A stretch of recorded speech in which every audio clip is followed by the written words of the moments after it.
TKBS Nation, welcome back to another riveting episode of Pop Gumbo, where we're talking what's popping in pop culture. I am your host on this journey. My name is Dr. Tachi. Let's get to it. Breakdancing at the Olympics. Or excuse me, those people who are in the life call it breaking.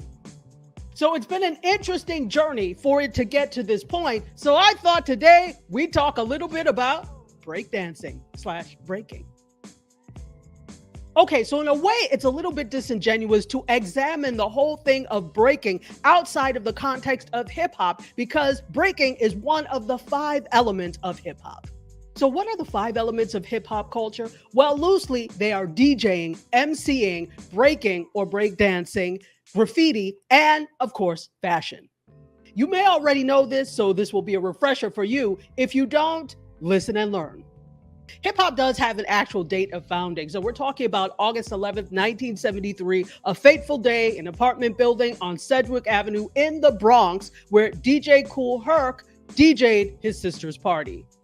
At that party, he debuted a new DJing technique where he used 2 turntables to extend the percussive breaks in the music. Breaking did not exist in a bubble in and of itself. Obviously, it was influenced by many different dance techniques. For example, you can picture the moves of musician James Brown down to the Nicholas Brothers, the tap dance duo, and their acrobatic dance techniques. And of course, there were traditional dance moves from forms of African dance. Now, according to breaking and hip hop historians, breaking consists of a few elements. You've got top rock, which is the footwork. Then you've got down rock, which is the dynamic twists and turns and spins, things that are basically done on the ground. Then you've got the freeze, where breakers seem to almost levitate. They're freezing and holding a position for several seconds, usually supported by their head or their hands. The film Wild Style, which came out in 1983, is widely regarded as the first hip-hop film. So from Wild Style, we have another movie that debuted in 1983 that put breaking on a larger world stage, Flashdance.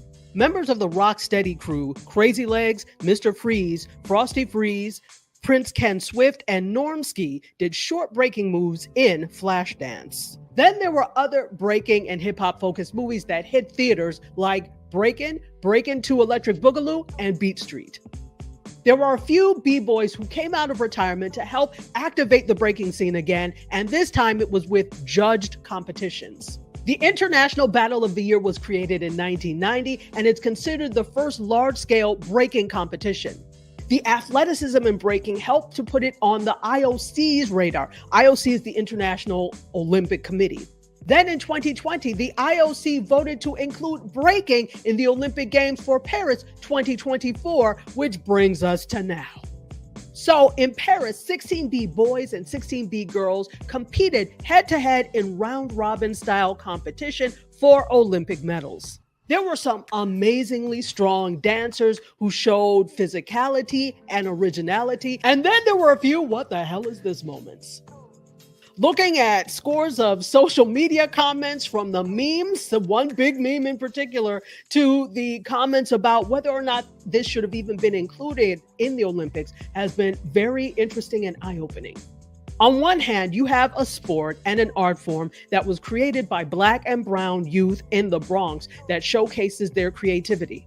On the other hand, you have this large world stage where most of those people were not represented. Let's be clear though, breaking is now an international art form, and I think it's wonderful that people of all cultures can see themselves in this beautiful art that Black and brown people created.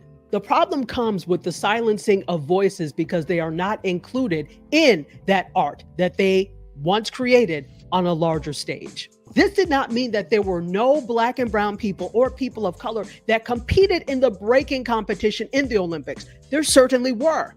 But for the art form / sport to have originated with Black and brown people, you would have thought there would have been more representation. So I asked myself, why? Are the people in the community where breaking came from just no longer interested in doing it on a wider level? And so other groups came in and started to compete and took the shine? Were opportunities not available for communities of color, namely Black and Brown communities, to compete at this level?